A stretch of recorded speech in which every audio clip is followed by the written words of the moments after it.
I absolutely despise the term defund the police. I fucking hate it. It is one of the single dumbest phrases the left wing ever came up with in this fucking country. Because it doesn't mean defund the police, but that's what it says. And the people on the left who formulated this idea fail to realize that we're dealing with all due disrespect, the dumbest motherfuckers in the country. And when they read defund the police, they're not going to catch nuances. They're not going to listen to what you explain to them it means. They're going to read defund the police. Take the money away from the police departments and starve them so that they can't do their jobs.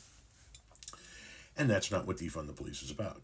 Defund the police is about better utilizing the funds that are given to the police department so that we have the militarized type of guys that need to respond to the type of incidences that require their presence. And we have people that can actually deal with somebody that is having a mental crisis, or somebody that is developmentally disabled, or is having some type of an issue that needs to be dealt with a little bit more nuance than just on your fucking face or we're going to kill you. But that's what needs to happen within the police department. Regardless of the way that the messaging goes out and how horrible the messaging is behind defund the police, it still holds true. Case in point, the cops killed with a fence in between them too. Watch this.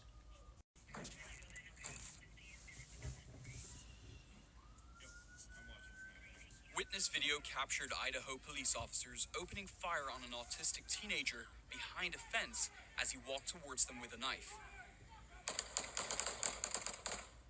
17-year-old Victor Perez, described by his family as nonverbal, autistic, and intellectually disabled, was hospitalized in critical condition and had 9 bullets removed from his body and his leg amputated, according to his aunt. A witness said in a 911 call that Perez was chasing a man and woman in a backyard while wielding a kitchen knife. When police arrived, Perez was on the ground, according to the witness.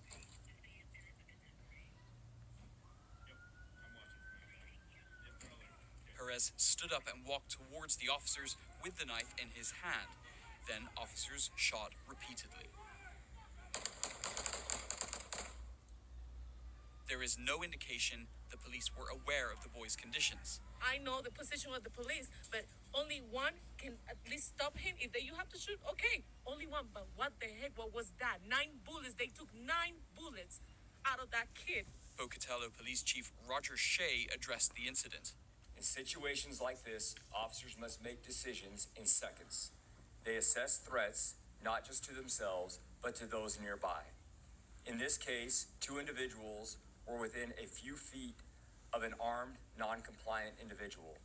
The risk was immediate and the situation rapidly evolving. Shea said he would not answer questions about the shooting because of an investigation being conducted by the East Idaho Critical Incident Task Force. The Pocatello Police Department did not immediately respond to CNN's request for comment. Okay, so right off the bat, when they arrive, he's on the ground. When they get out of their car and he's able to stand up and he walks towards them, there's a fucking fence in between them and the guy. Normally, I would say, yeah, you need, the police need to do what they need to do to protect themselves. If they were in a fucking alley, in Idaho, and the guy got up and started walking towards them, yeah, drop him.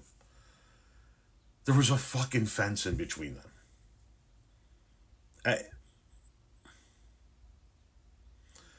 We have a policing problem in this country.